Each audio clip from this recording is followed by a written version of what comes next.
Somalia is on the edge as scores of children face a deadly hunger threat.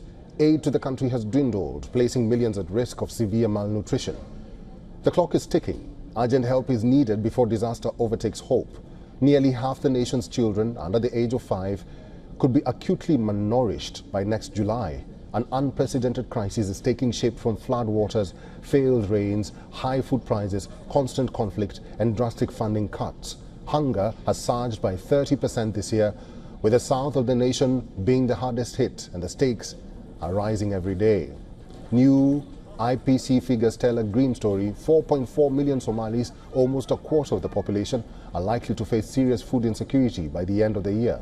Emergency levels will grip more than 921,000 people, pushing families to the brink.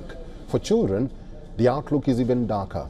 Between August this year and July next year, as many as 1.85 million young lives could be marked by acute malnutrition, a spike of 9% from previous estimates.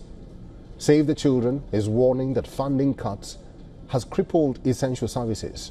Health centers and nutrition sites are shuttering. Almost a quarter of Save the Children's facilities have closed since June, leaving over 55,000 children without vital treatment and care.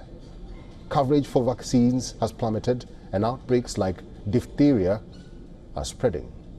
Aid agencies are calling for restoration of funds, rebuilding services, and delivering aid to those who need it the most. Every dollar counts. Every decision is a matter of life and death, especially for Somalia's vulnerable children. Our correspondent Louisa Olaniyi reports.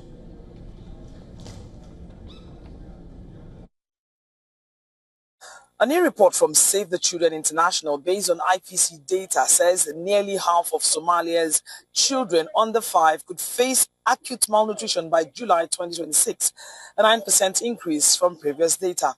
Continuous closure of nutrition centers due to foreign aid cuts, flash flood and protracted crisis has positioned over 4 million people to experience high levels of acute food insecurity.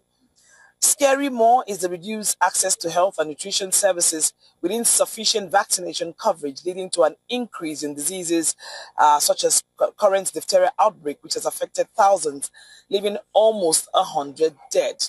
The country has been dealt a blow after the USAID announced a temporary suspension of over $125 million in aid. The decision, no doubt, has worsened the plight of millions of vulnerable Somalis as NGOs call for swift intervention to restore aid and save lives. From Lagos, Nigeria, Louisa Olaniyi, WION World is One.